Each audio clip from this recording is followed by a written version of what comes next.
December 20th, 1943, Lieutenant Franz Stigler climbed into his Messerschmitt Bf 109 at Oldenburg Airfield, another routine patrol hunting American bombers returning from raids over Bremen. He was veteran, 40 missions flown, 22 kills confirmed. One more kill would earn him Knights Cross, Germany's highest military honor. He needed one more aircraft, just one. Then everything happened that destroyed his career, saved 7 American lives, and proved humanity survives even in war. Stigler took off scanning skies for damaged bombers. Americans always left stragglers. Aircraft too damaged maintaining formation, easy targets for German fighters. Within minutes he spotted one. Boeing B-17 Flying Fortress, barely flying 1,000 feet altitude. Engine smoking, fuselage riddled bullet holes, tail section shredded. Aircraft shouldn't be flying, physically impossible remaining airborne. Yet somehow pilot kept aircraft level heading west, desperately trying reaching England. Before ditching North Sea, Stigler armed guns, close distance. This would be easy kill, defenseless bomber, his 23rd victory, Knights Cross guaranteed. He pulled alongside preparing firing solution. Then he saw something stopping him cold. Through massive holes in fuselage, Stigler saw inside aircraft. Bomber crew wasn't manning defensive positions. They were sprawled across floor, blood everywhere. One gunner slumped over weapon, clearly dead. Another pressing cloth against stomach wound, trying stopping bleeding. Navigator, unconscious, face covered blood. Waist gunner attempting treating wounded crewmate, hands shaking. Pilot visible through cockpit window. Young, terrified, covered blood. Flying aircraft one-handed, other arm hung. Useless bleeding, aircraft wasn't combat ready. It was flying coffin, 7 men inside, already dying. Stigler later described moment. He said it felt like watching men floating lifeboat. They were helpless, defenseless, already defeated. Shooting them wouldn't be combat. It would be murder.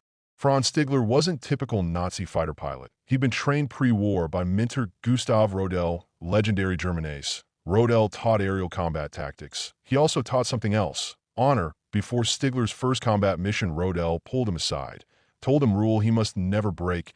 If pilot bails out, never shoot. If aircraft clearly defeated, never shoot. Enemy pilot who can't fight back isn't combatant. He's just man trying surviving. You kill man who can't defend himself or not. Warrior, you're murderer, Rodel told Stigler. If he ever shot defenseless pilot, Rodel would personally shoot Stigler. Those words stayed with him always. Now Stigler faced exact situation Rodel described. Bomber before him wasn't threat, it was barely flying, crew inside dying. Shooting them would be executing wounded prisoners. Against every code, honor, Stigler believed, but letting them go meant trouble. Orders were clear: destroy all enemy aircraft. No exceptions. Fighter pilots who allowed enemy escape face courts-martial. Execution possible. Stigler knew consequences: career over, prison, maybe death. All for saving enemy lives. Decision. Took 5 seconds. He pulled away, didn't fire. What happened next nobody expected. Instead, flying away, Stigler did something extraordinary. He pulled alongside bomber, close, wingtip nearly touching. Waved at American pilot, trying getting attention. American pilot, 21-year-old Second Lieutenant Charlie Brown, looked over shocked. Enemy fighter feet away. Not shooting, waving. Brown didn't understand. Stigler pointed down, gestured landing. Tried communicating bomber, should land Germany. Become prisoners war, get medical treatment. Brown shook head. No surrender, Stigler understood. Americans would rather die trying reaching England than become prisoners. He made another decision.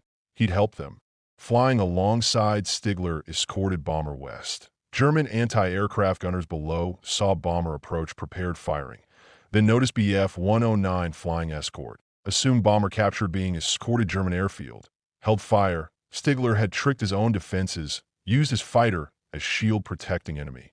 They crossed German coastline over North Sea. Stigler stayed close, protecting bomber from other German fighters who might attack. He flew alongside 30 minutes. Finally reaching open ocean British territory ahead, Stigler pulled away slightly, saluted, mouthed words Americans couldn't hear, good luck, then broke off returning Germany. Charlie Brown and crew watched enemy fighter disappear, couldn't believe what happened. German pilot saved their lives. Brown barely made bomber back England. Aircraft crash landed, crew survived, medics treated wounded, intelligence officers debriefed crew asking what happened. Brown reported German fighter escorted them safety. Officers didn't believe him. Impossible. Germans don't do that. Ordered Brown, never speaking about incident again. Classified. Nobody would believe story anyway. Brown stayed silent. 50 years. Stigler returned Oldenburg expecting arrest.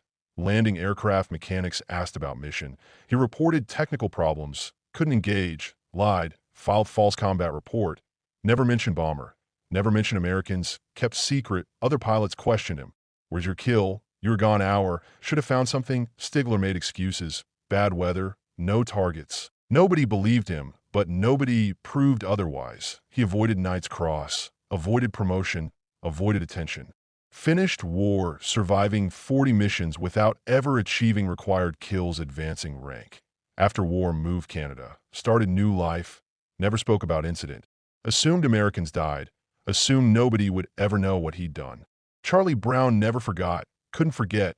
German pilot saved his crew. Broke orders. Risked execution for enemies. Why? What kind of man does that? Question haunted him decades. 1986, Brown decided finding answer. Began searching. Wrote letters German fighter pilot associations. Described incident. Asked anyone knowing pilot contact him.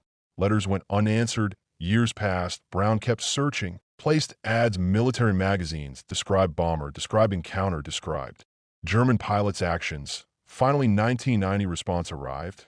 Letter from Franz Stigler, living Vancouver, Canada. He'd seen ad, recognized encounter immediately. He was pilot who escorted bomber. He'd thought about Americans every day, 50 years. Wondered if they survived. They met 1990, two old men, former enemies. Brown extended hand. Stigler shook it. Both cried. Brown asked question haunted him decades. Why did you do it? Why risk everything saving enemies? Stigler explained, his mentor's words. Never shoot defenseless man. You were dying, aircraft dying. Shooting you wouldn't be combat. Would be murder, I couldn't do it. Not even enemies. Brown asked what happened after. Stigler explained, career stalled. Never advanced. Never earned honors. Never told anyone. Lived with secret 50 years. Brown asked, do you regret it? Stigler answered immediately. No, never. I saved 7 lives. That's worth more than medals. They became friends. Inseparable. Visited each other frequently. Attended reunions together, spoke schools about encounter. Message always same, humanity matters more than orders, compassion transcends enmity, honor exists even war. Both men wrote book together, Higher Calling, published 2012. Detailed encounter, detailed aftermath, detailed their friendship. Book became bestseller, story finally told. World learned German pilot risked everything, saving American enemies. Franz Stigler died March 2008, age 92. Charlie Brown died November same year, age 87. 8 months apart, friends until end. Their story remains one most remarkable encounters World War II. Not because of combat, because of compassion. Stigler had everything to gain killing Americans. Knights Cross, promotion, glory. He had everything to lose letting them go. Career, freedom, life. He chose humanity. Chose honor. Chose mercy. That decision defined him more than 22 kills ever could. Military historians study encounter, analyzing decision, making under pressure. Stigler faced impossible choice. Follow orders, advance career, or follow conscience, risk death. He chose conscience. That choice saved 7 lives, created friendship lasting 50 years, proved wars fought by men who sometimes remember they're human beings, first soldiers second. Fighter pilot training emphasizes aggression. Destroy enemy without hesitation. Kill before killed. Stigler learned different lesson. Enemy isn't always enemy.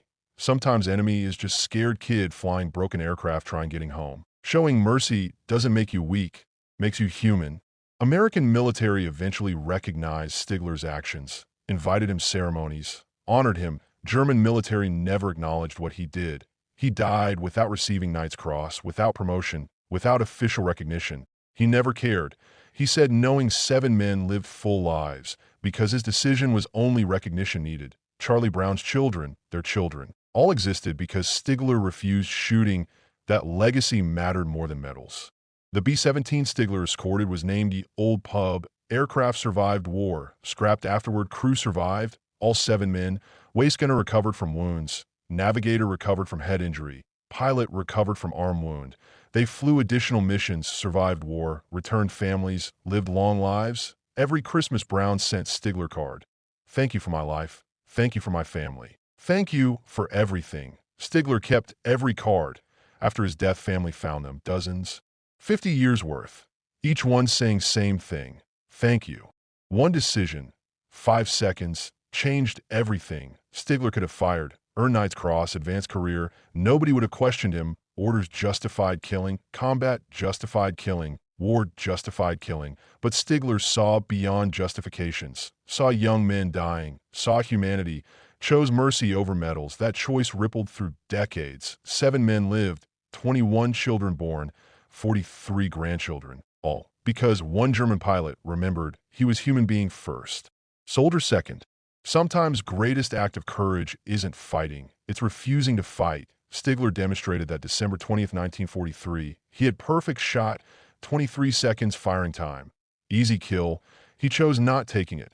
That choice proved more heroic than 1,000 kills. Because true courage isn't destroying enemies. True courage is seeing enemy as human, treating them with dignity, even when nobody watching, even when it costs everything. Franz Stigler paid that cost, lost career, advancement, lost recognition, lost honors, gained something more valuable. He gained knowledge. He'd acted honorably, saved lives, proved humanity survives even darkest circumstances. That's a legacy no medal can match.